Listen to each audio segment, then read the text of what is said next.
All right, we're wrapping up our unit on distributed property and tying everything together. This time we're talking about PEMDAS and what it really means. So let's start with some review. Parentheses, exponents, multiplication and division, and then addition and subtraction. We talked about this at the start of the year. You probably remember it. But I want you to know that we're going to be throwing it away. We're throwing it away. So cross this whole thing out. It turns out PEMDAS makes it way more complicated than it really is.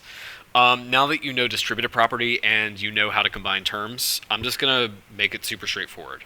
The bottom line is when you have a long expression like this, the first thing you always do is work inside terms. So remember how each of these things between pluses and minuses is a term? This whole guy is one term right here, and he's really complicated. So we're going to use distributive property to make him simpler. I'm going to distribute this 2 across by first giving us 2x. 2 times negative 1 is going to be negative 2. Then 2 times 4 is 8. Then I bring the rest of my terms down. So I have plus x, negative 5, plus 3x, and 2. Now, I need a plus sign here. Now, that's it. I've worked inside terms. Now I work between terms. Now that every one of my terms is simple and combinable, I'm going to go ahead and combine. It looks easiest to start with my x's. So when I combine all my x's, 3x, 2x, and x, I get 6x. Now I have 2, negative 5, negative 2, and 8. 2 minus 5 is going to be negative 3. Negative 3 minus 2 is going to be negative 5. Negative 5 plus 8 is going to be 3. So after all that work, my answer is 3 plus 6x. Now, wasn't that so much easier than doing PEMDAS? This process of working inside terms, distributing, getting rid of all the complicated stuff between pluses and minuses, and then working between terms, makes the process so much easier. Now, the only thing is we haven't talked about exponents yet. We're going to do that at the end of the year. Don't worry about it. For now, I just want you to know we work inside terms, getting rid of parentheses, and then we work between terms. That's it. They can be annoying, but these problems aren't difficult.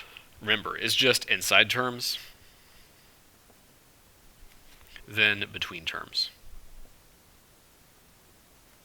So in this one, I have 2 distributive properties, or actually just 1. See how there's parentheses here? There's nothing I need to do to make this simpler, so honestly, I'm just going to go ahead and rewrite it as done. There's nothing to do here. Now here, I have a negative 4, and I need to simplify this big term.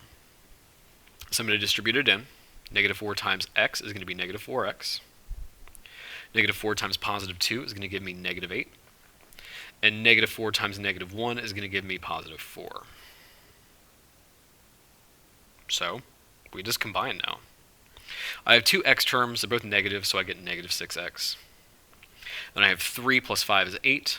Minus 8 is 0. Plus 4 is going to give me 4.